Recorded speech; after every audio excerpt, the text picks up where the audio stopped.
Welcome back, everyone, to Rock Sox. Hope you had a little nice break. Trying to make it up to you because we missed some time, right? We weren't posting as much, but now we're right back. More content, more news. Cowboys lost, unfortunately. It is what it is, I guess. But good and lucky for you. I'm gonna be more dialed in on the Yankees. We're just gonna get right into it today. Right into it. Right into business, because that's how I. Okay. Christian, how are you doing today? I am doing great today. Did a lot of preparation for this episode, so I'm ready. Would you mind if I started off? I would mind, but yeah, you do it. All right. The first thing we have scheduled to talk about today is the Yankees' top prospects. And I didn't phrase that the best. Really, the prospects that we're going to see. They're going to be on the scene soon. So we're not going to be going over Jason Dominguez and Volpe because you guys have already heard those guys so much. We'll maybe mention over 1 minute. But we're going to be talking about some lesser known guys, some guys that could break out and help the Yankees get a World Series next year. To start off, first going over Fangraphs top prospects. Number 1, Volpe, boring.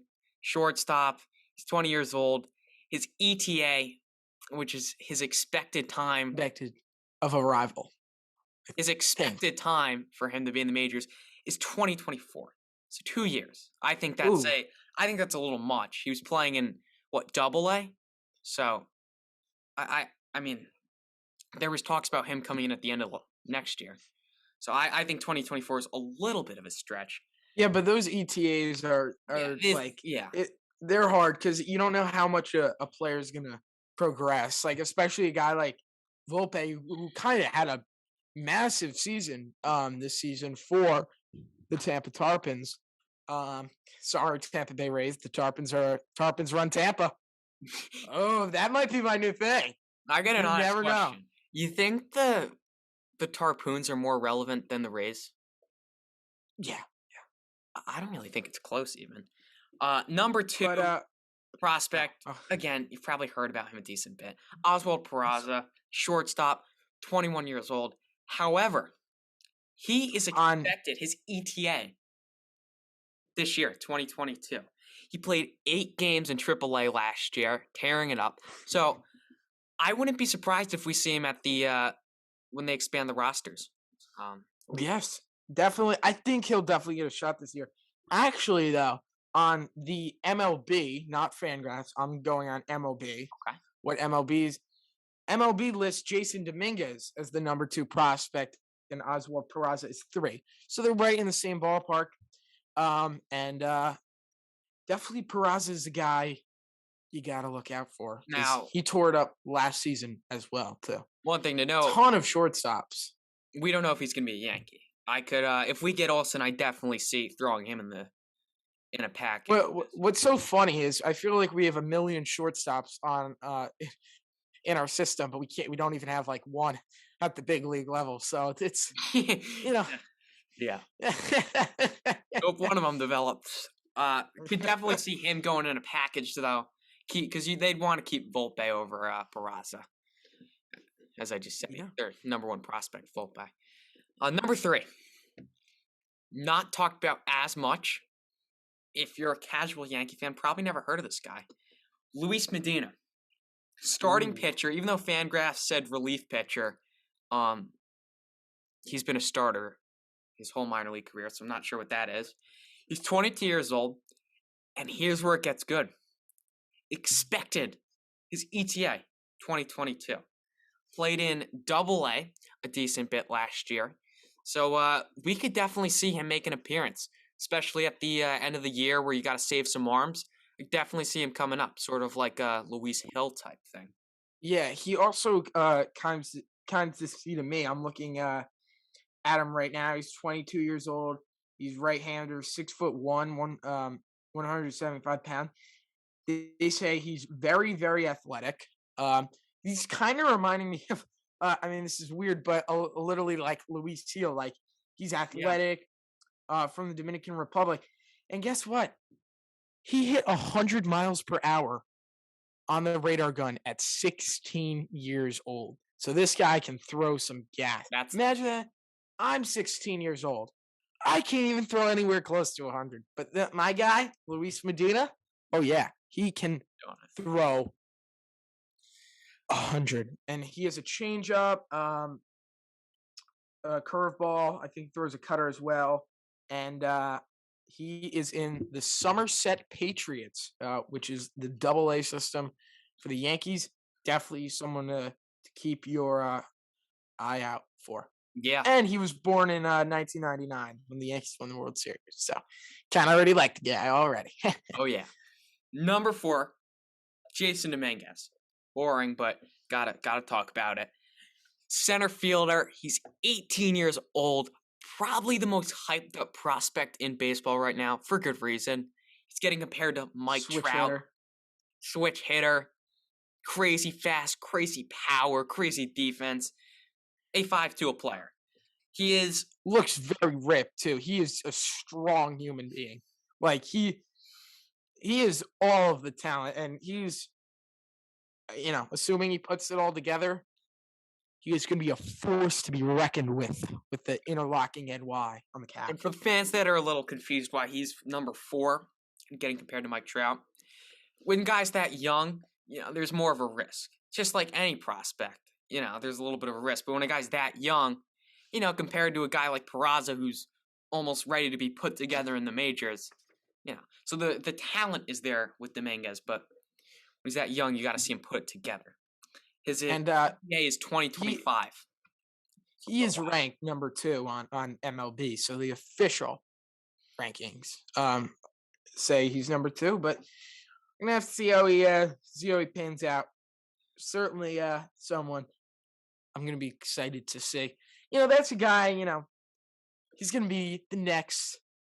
Like, he's gonna have a 20-year career, the pinstripes, hopefully. I'm gonna have kids. Blah blah. I'm gonna be like, yeah, I remember this kid. He was in the minor leagues. He was hyped up. Now he's one of the greatest players to ever play the game. We're talking about him on our podcast. Yeah. All right. You want to guess? Maybe we'll meet him one day. You want to guess who number 5 is on the prospects list? Because I don't think you can get this guy. I'm gonna go Austin Wells or Clark Schmidt. No, you're wrong. Alexander Vargas. Trey Sweeney. Alexander Vargas. He's number 12 on MLB. He's a shortstop. He's 20 years old. Wait, what site are you using? Fangraphs? Fangraphs. This is Fangraphs. All right. Well, I'm on MLB. He's 12. Okay. He's supposed to be ready in 2023. I haven't really 20 years old. When we talk about the big shortstops, we say Volpe, Peraza, Trey Sweeney, Cabrera. No one really ever talks about this guy, but supposedly he's legit, Also, yeah, he's very, very fast, a well above average runner. Vargas stole 15 bags in his 48-game pro debut, and can be this is quote disruptive on the bases. His feet and hands are very quick, allowing him to get balls many shortstops can't, and to unload his throws in a hurry. His solid arm strength and good internal clock also enhances his ability to make plays. So the bio on this guy looks pretty good. 5'11", 148 pounds, a little bit skinny, but he's the Jet. Vargas the Jet. Jetty Vargas. Yeah, maybe that's why we haven't really been hearing about him, because he's not the power hitter.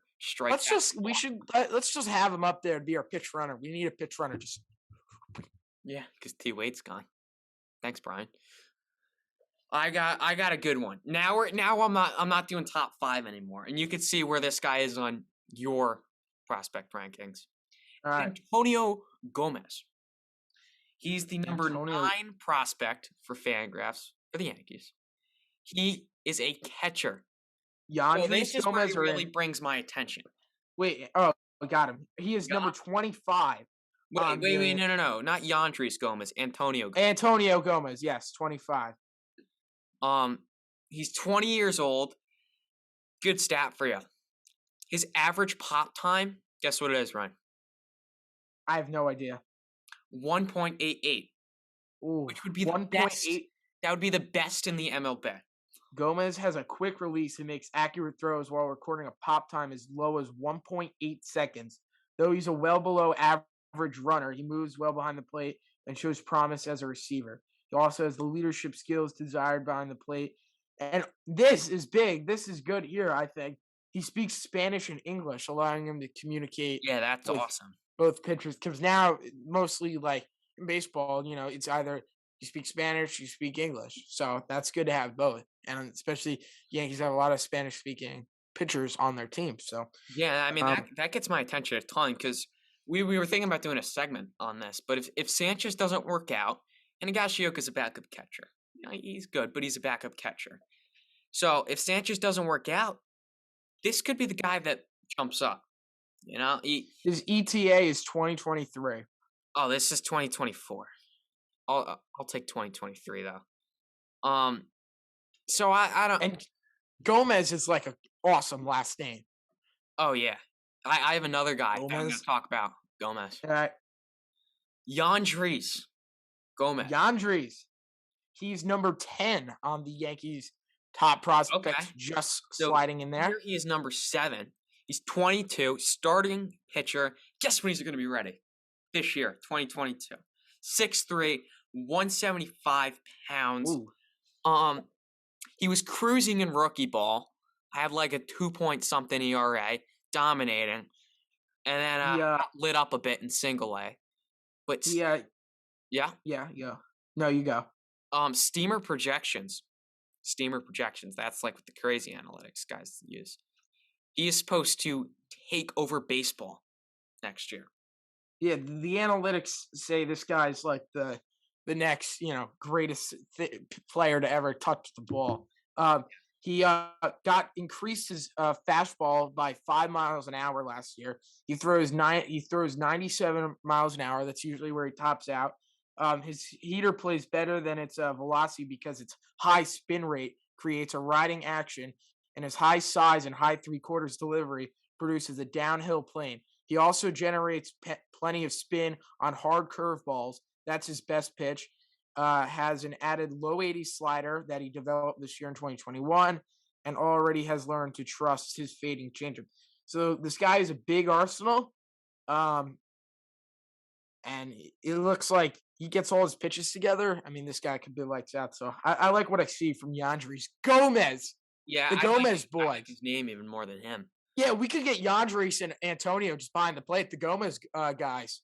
That would be a sick comp. That would be. We got to get a nickname for him. The Gomez guys. The Gomez.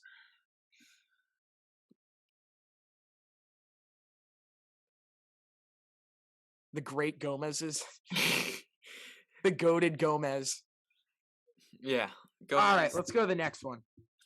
So for you analytic nerds, you guys can dive in about this guy. Probably you guys probably already got his jersey, but you probably used analytics to figure out the when it's going to be delivered to your house, and you got to get the weather in there because let's say it snows, right? Then your delivery could get backed up, so you have to put all that in equation and then make your decision on that. Your X delivery time.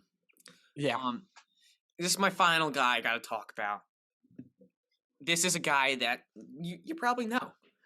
And I wanted to end it with more of my opinion. I'm not going off Fangraphs analytics. What I think. Steven Ridings. He's 26. Came in last year. In his debut, strikes out the side. Hit 100. He was looking dominant.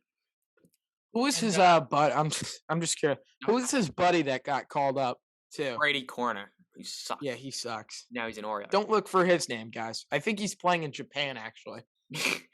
Yeah, where all the bums go. Kevin Youkilis. So he did pretty good last year. He finished with like a 2 ERA.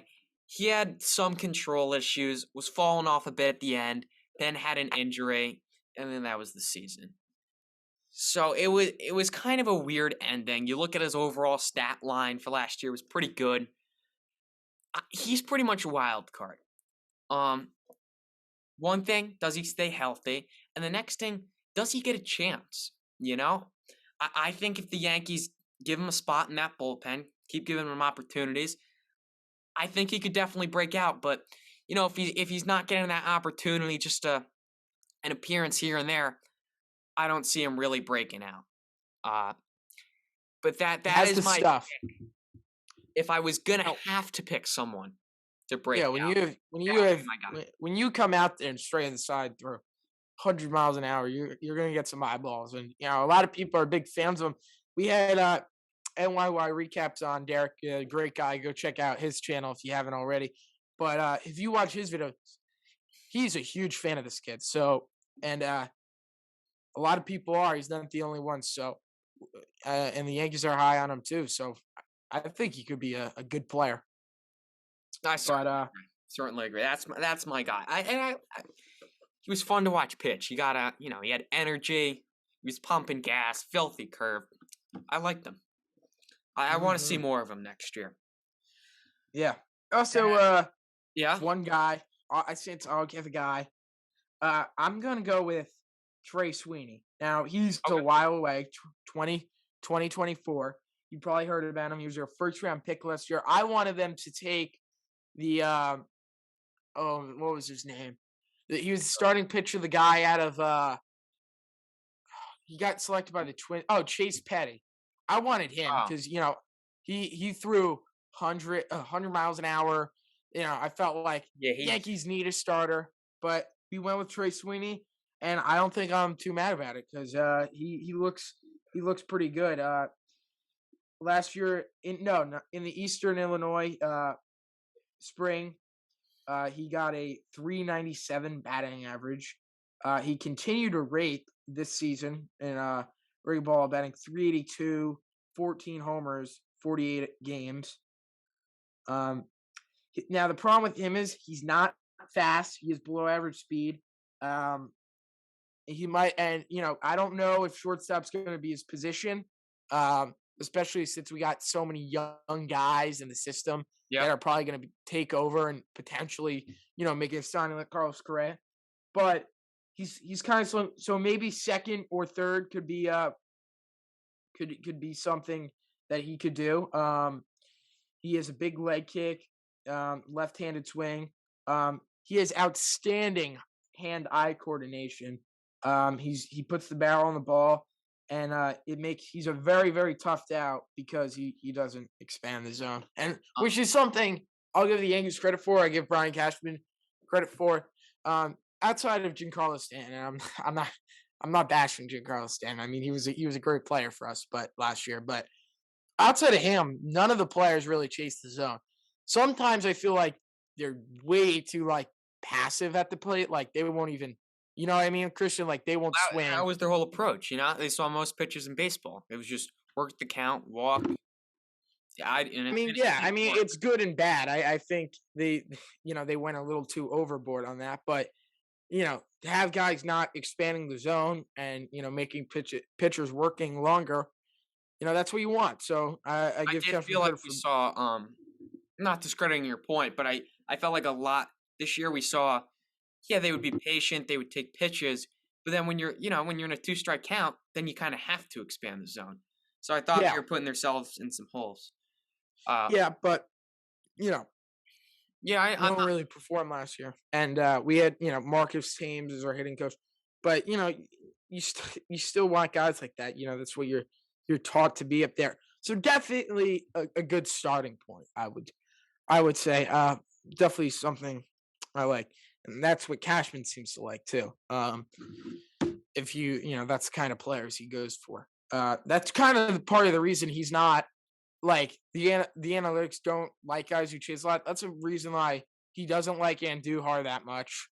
And Andujar is kind of a sleeper pick. Like I would not be surprised if that guy got a chance somewhere else, became an all-star. Um, yeah, no, he can give Andujar a full season, stays healthy enough. At third base. Obviously the errors. No, he might have to play the outfield. That's probably Play the outfield. for the Yankees. That's where he'd have to play because he's not playing third base. But the errors are a problem. But the guy can hit. The guy can hit. Not only that, guy like Ronald Torreyes, who has like a really, really high chase rate, but always seem to, get big hits for the Yankees, always seem to come through, right? Like the guy would sit on the bench for like 2, 3 weeks, come off without playing, and just get like 3 hits. Now with the Phillies, under Joe Girardi, Cashman got rid of him, but those are the kind of players Cashman likes, and we'll see how it pans out with a target in the draft. But shall we go to our next topic, Well, Christian? I don't know if this is what you're talking about, but we haven't even mentioned something. The Yankees made a move. They signed Yes. international prospect Roderick. Number one. Number uno. Not just any. Number one. They signed Roderick Arias. Oh, I was gonna. Short. I was in the middle of saying it. All right, you got it. That's my bad. They signed Roderick Arias, number one prospect, to a $4 million international prospect. 17 years old from Santo Dominico, the Dominican Republic. He is a switch hitter. Supposedly has a great arm at shortstop. He is a 5-tool player, according to Donnie Rowland, the Yankees director of international scouting. So that's legit. 6'2", 178 pound. Oh, big boy. Supposedly slid right into the 10th prospect. Well, I didn't see him on the list, but yeah, that's what they signed him like last week.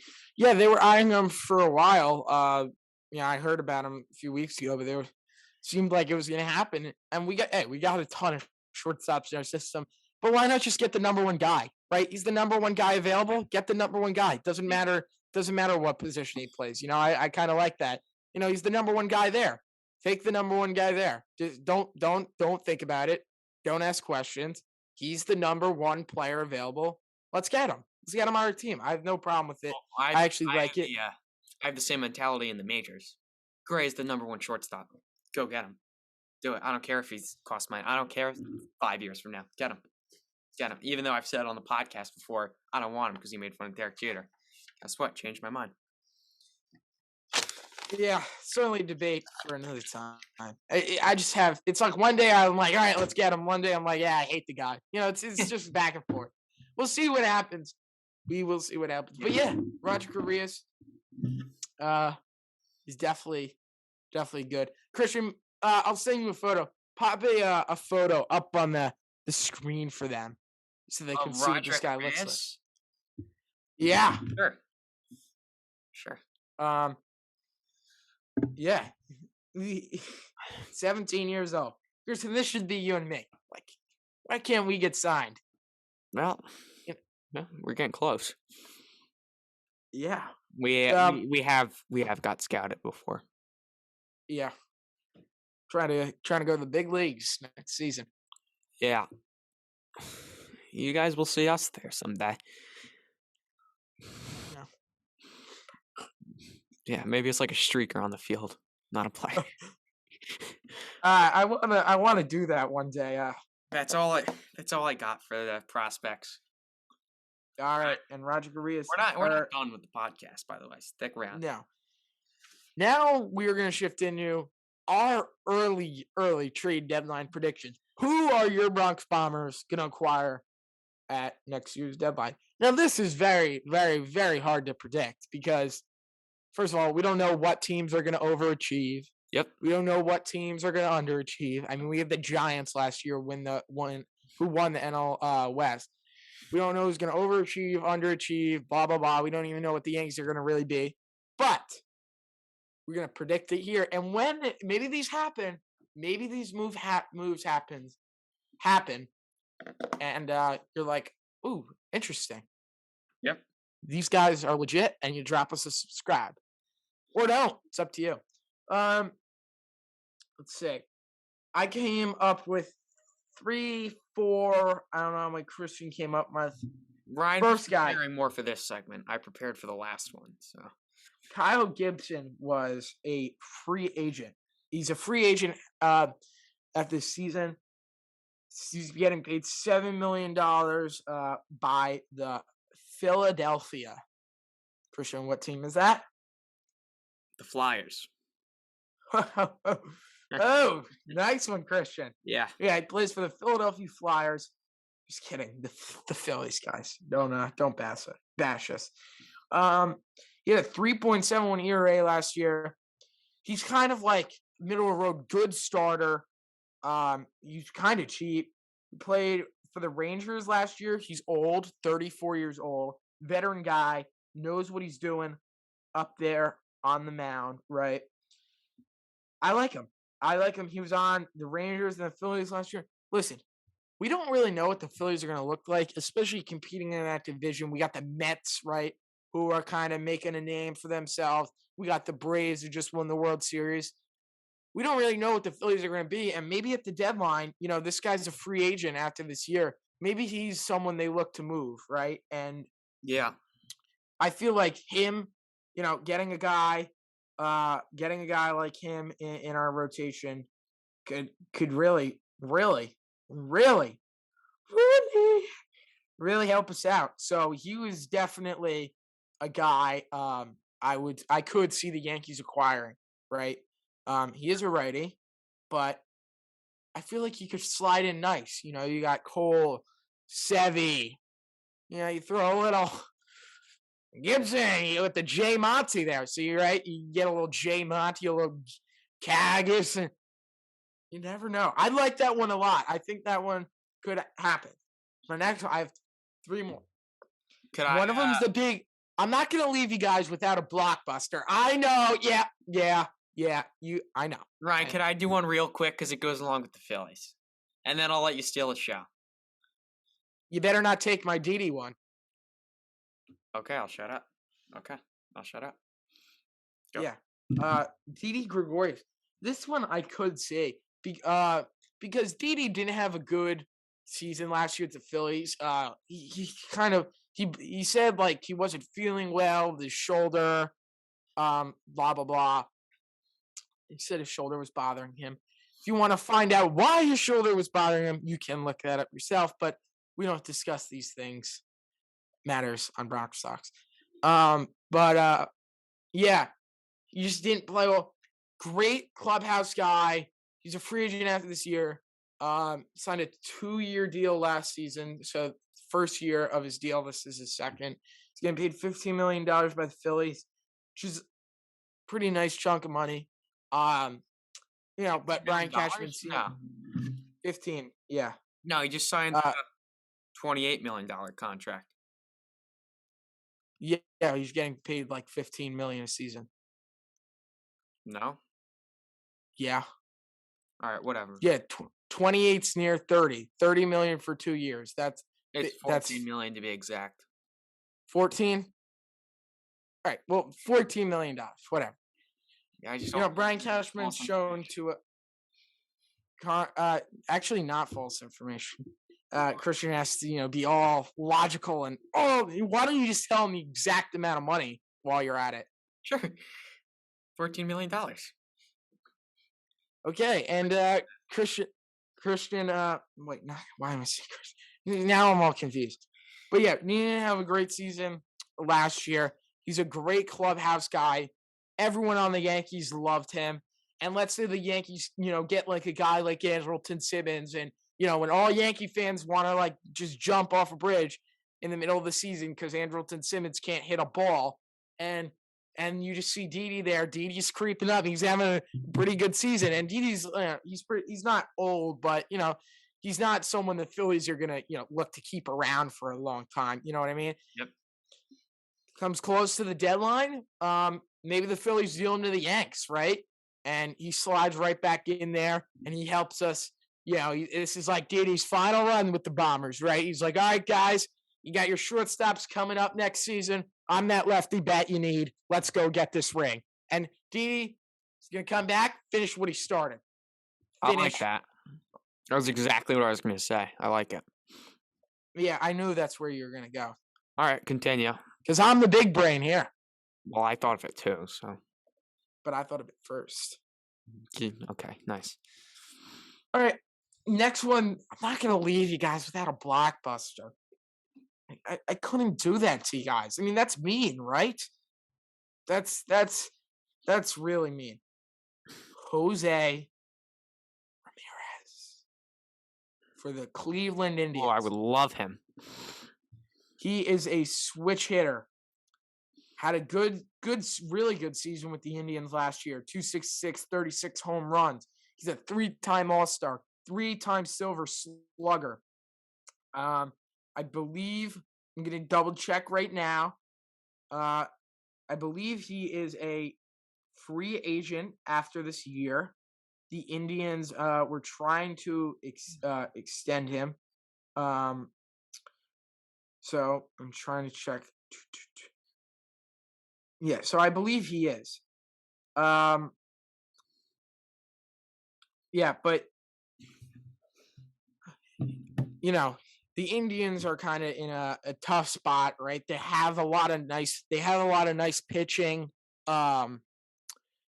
They can't really get it going on the offense side. I mean, Trey Lindor, they went to the World Series 2016, and then kind of got shocked by the world when the Bronx Bombers came in and whooped them with the Didi Gregorius and Bosch. Yeah. We went down 2-0. I was like, oh my God, just kill me. And then we came back. I was like, oh my God, we actually won. It was a great series, one of my favorite Yankee playoff series. The team didn't quit. The teams now, they do. But he would just be, you put him in there at third base. Oh my God, he would just be a monster in that lineup. Throw him in. You got a Bosch or Stanton. Oh my God, it's done. He would definitely be a big blockbuster. And he's a guy, Christian, if the Yankees are second in their division, right, and they're like maybe the first, second wild card, right? I wouldn't go for the guy. I wouldn't go for it. But let's say the Yankees are just steamrolling through baseball, ahead of their division, one of the best teams in the league, and they prove to us, like, till the All-Star break, that they're legit and they're go out there and they're taking names. Why not? He's a guy you got to go out, you got to get. So that's that. I think these are good predictions. I really like them. That me and Christian came up with, because I'm gonna give Christian some credit here too, because he thought of the DD one. So you got to give the guy some credit. So leave. I still have one. I'm not done yet. I'm not done yet. Oh, he's not done yet. Well, I'm not done yet either. So Okay. let me go. Our last guy is kind of a bum. He's a scrubby. He's like your Andrew Haney, Johnny Cueto. But that's all I got. My guy's kind of. I only say Johnny Cueto because the Yankees have been looking at Johnny Cueto for like the last 5 years. Like, they've always wanted this guy. But that's all I got. Christian, take it away. Yes. I have one. Is it a blockbuster? No. It's what I would call a wild card. We're going to our nation's capital. That would be the Nationals. You got it. Steven Strasburg. Ooh. He was once one of the most dominant pitchers in baseball. Injuries, they did their thing in past 2 years. I believe he was the 2019 World Series MVP. I think it was Rendon. It's possible. No, I think you're wrong. Explaining. No, I'm not. Whatever. I'm looking it up. 2 years injuries. I was right. Easy. Steven Strasburg, 2019 World Series MVP. 2018 was Steve Pearce, and 2017 was George Springer. Oh no, 2017 as an asterisk. All right, never mind. Yeah. So he was injured past 2 years. He's supposed to be coming back for spring training this year. Spring training, might happen a few years now. But I could see the Nationals, they're not going to be in it, so they'll be looking to give away some pieces. I could see the Yankees going out and getting him. Maybe he's having like a mediocre season, getting back into it, and at the trade deadline, Yankees strike for him, and he just breaks out. And he's that piece. And as Ryan just mentioned, he won World Series MVP. That's a guy you want pitching in the postseason if he's right. We wanted like a Verlander, but this this guy's right. He could be Verlander. Also, let's give a big FU to Max Scherzer in the chat. Guy didn't want to, waive his no trade clause to go to the Yankees last year. I don't know if the Yankees would have even got a deal lined up, but he said he didn't want to play in New York, and guess what? He signed to the Mets. Well, he's gonna Max die. Scherzer, you're a loser. Get two normal colored eyes. Yeah, he's like 100 also. All right. All righty. What's next? Next was actually. Oh, this is the fun topic. Here we go. We are rolling today. This was a good episode. I just have that feel. Yeah. And I got a feeling that tonight's gonna be a good night. That tonight's gonna be a good night. That tonight's gonna be a good night. Feeling woo. Don't copyright us. I could add some auto tune to that. If you want. What? I could add some auto tune to that. Yeah, please do. I don't think I have the voice. Better than the intro. All right. Next up is our The fans voted. The fans did vote. Yeah, and all your friends on, 5 backup accounts. No, that's not true. The fans voted. Next up, our top 3 favorite fans can't even hear. What? Fans can't even. All right, yeah. I'm sorry. This is my bad. It's my bad. It is your bad. Top 3. Don't need to get so aggressive. Movies. Ryan, you can go first. I was hoping you went first because, be honest, I didn't really prepare much for it. All right, I'll go first. No, okay. Well, I was prepared to go first. All right, you go first. Number 1, I'm prepared to defend myself. Benchwarmers. Oh my god. So, Ryan, name a funnier baseball movie than Benchwarmers. Bad News Bears.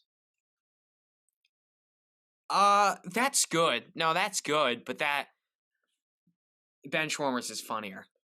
No. Yeah. Yeah. No. Yeah. Yeah. Oh my god. Benchwarmers. Have you seen the second one? No. But I didn't say the second one. I said Benchwarmers. I didn't say Benchwarmers 2, did I? No, I didn't. So, I got Benchwarmers at 1. Not changed my mind. Number 2. A League of Their Own. This was 1 at one point. This was number 1 at one point in my life for me. What's that look? Have you never seen the movie? Yeah, that's the one with all the women playing baseball, right? Yeah, during the war, yeah. There's no crime in baseball. Okay. Yeah. My dad hates both of those movies. Yeah, your dad needs better taste. That's Whoa, taking a shot there. A little bit. Number 3. Dang. Can you give your 2 while I think of my number 3? I don't want to just blurt out a movie. All right. Number 1 is Sandlot. Just enough said. I'm sure that's a lot of people's favorite movie and favorite baseball movie for sure. Number 2 would probably be Bad News Bears. I love that movie. I actually like the one where they travel to Houston and play in the Astrodome, and it's like, let the kids play, let them play. That I actually like that one too. The one where they go to Japan's awful. But yeah, it's a historic movie, not franchise. I get it. Franchise. Maybe they're I don't know. Number 3. I'm gonna need a second here. I do like Field of Dreams a lot. I don't know if I might go 42 was pretty good. The Jackie Robinson one. What? I like that one. That one was okay. I liked I don't know if I'm putting it 3. It was pretty good. I liked Rookie of the Year. Yeah. Rookie of the Year. I like that one a lot. What's the one? I forget where it's called. Actually no. Number 3. I'm gonna do some honorable mentions. Number 3 is Moneyball. I love Moneyball. Moneyball is a great movie. Brad Pitt. if you love analytics, you should love that movie. I don't know if you analytic guys feel emotions though, but that movie's all about analytics, all about the Moneyball A's, how that came to be. Um, really goes in the strategy side of being like a GM and I like I like being like imagining I'm a GM and stuff like that. Another great movie. These are just honorable mentions. 61 with Roger Maris and Mickey Mantle. Mr. Christian, have you ever seen Mr. 3000? Uh, what's it about? It's about the guy who thought he got 3,000 hits, but I've seen it. it I've seen it before. Yeah. yeah, I like that movie a lot. I remember it really. Mr. 3000. That one's a really, really funny movie. I'll go Sandlot 3. And also that was A great Ryan, that was a hell of a line you had there. Analytic guys don't feel emotion. That was yeah. Mr. 3000 is a great movie. Definitely give that a watch. I'm trying to think of the actually 61. Moneyball and Mr. 61? 3000 That was pretty good. are over. With Mickey Mantle and Roger Maris. Yeah. Another great one. I love this one, Mr. Baseball. It's about this baseball player who like was on the Yankees and got traded to Japan. I've He seen was this. like Yeah. an old veteran. Yeah, and then he goes and plays in Japan. It's it's so funny. Mm. It is a really, really funny movie. Um, I like that one a ton. Any others here? I'm going on all the baseball movie and just trying to see the ones I've seen. We've- I we've you named- know a lot of people. My dad's a big major league guy. Well, like the Indians. I don't like Oh, that that one was because they beat That was pretty they, funny. yeah, they beat the Yankees twice, so it's like, because we have to play the villains in all the movies. I That find sucks. the funny baseball movies definitely are a lot better than, your Field of Dreams and stuff like that. Maybe I'll get flammed. I don't know. Well, you Uh, put Benchwarmers one, which is disgrace. no, it's not. You have no taste. I have way. Also, another great one, Little Big League, is when the kid becomes a manager. That one's a great one, Little Big League. A lot of great baseball movies and baseball just seem to go together. But yeah, drop in the comment section below your favorite baseball movie. It's up to you. I mean, I know, whatever. Just, Yeah. yeah. Maybe me and Christian will come out with the baseball movie. Well, maybe we have something in the works. Well, maybe. Maybe not. What should our baseball movie be called, Christian? Johnny and Philly. Johnny and Philly. Yeah. Philly and Johnny. Johnny and Philly. Yeah. That is all I got for the podcast. Thank you guys for watching. Thank you guys for taking time out of your day. Drop a like. Yeah, we don't know when this will be aired. Probably like Comment. Thursday, right? I don't know. What is it today? It's Tuesday? Yeah. Could go Thursday if you want. Maybe Friday. Maybe Saturday. Maybe never. Maybe it never gets released. That's all I got. All right. Some big stuff in the works, guys. Stay tuned. I don't even know what I'm gonna do with the rest of my day now. But yeah. As always, Bronx Talks. Keep talking.